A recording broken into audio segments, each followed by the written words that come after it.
Would you rather have $5 million worth of property with $5 million worth of debt, or have zero debt and zero property? Now I'm going to break down for you my answer to this question, but before we jump into that, let's take a look at some key assumptions. So the real key assumption here is the property portfolio going to be neutrally geared? What that means is that the cash flow from the property investment covers all of the expenses, no more or no less. So it's not putting money in your pocket at the end of the day, and it's not taking money out of your pocket as well. Now, what does it mean if you chose zero property and zero debt? Essentially, in that situation, you have no debt, therefore you have no worries, but also with that comes no future growth potential.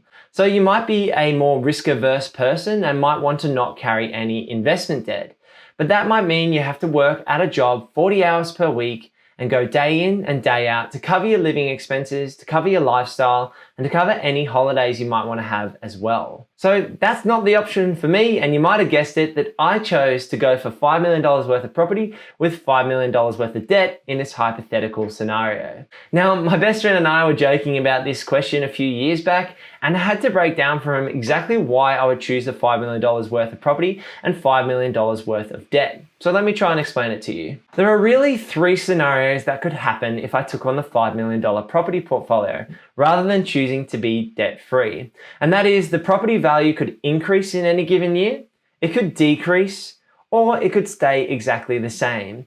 But the critical thing here is that I've built a property portfolio that's neutrally geared, which means I don't have to worry so much about it. Whether it goes up or down in value or stays the same, the income covers the expenses, which means it's relatively stress-free, and it covers itself over a period of time. Now, the reason I chose the $5 million property portfolio with $5 million of debt is for two reasons. That is compound growth and economies of scale. Now let's jump in and take a look at a compound growth calculator on a $5 million property portfolio with 5% growth year on year. So here you can see I've plugged in the details, $5 million initial value, there's zero regular deposits, and it's annually compounding at 5% interest rate year on year over 15 years. By year number 5, your net worth would be $1.38 million.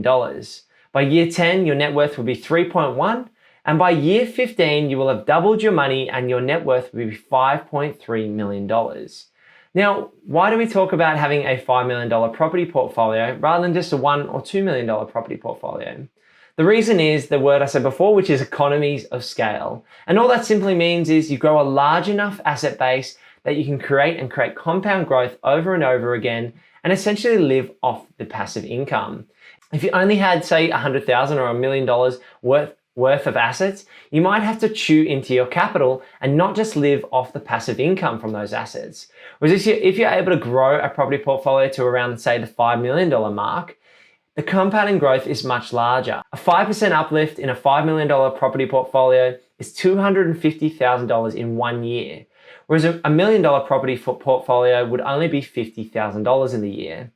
Now, that makes a really big difference. The hardest part here is actually building a property portfolio that is neutrally geared and has a large enough amount of debt or an asset base attached to it. The real key here is building the property portfolio sustainably. So using a mix of capital growth and cash flow properties and netting them off each other to try and create a neutrally geared portfolio during your growth phase. That's exactly what Emily and I have done in our property portfolio. We started with those growth properties with manufactured value. Once we've created that equity value, we've pulled out the equity and gone to look to buy cash flow assets. You may have seen that we bought a $1.4 million unit block in Coffs Harbour in New South Wales recently, and that's more of a cash flow asset. So we started with growth, moved to cash flow, and eventually you'll move to consolidation. So this might be the question for you. Are you looking to grow a $5 million property portfolio with $5 million worth of debt?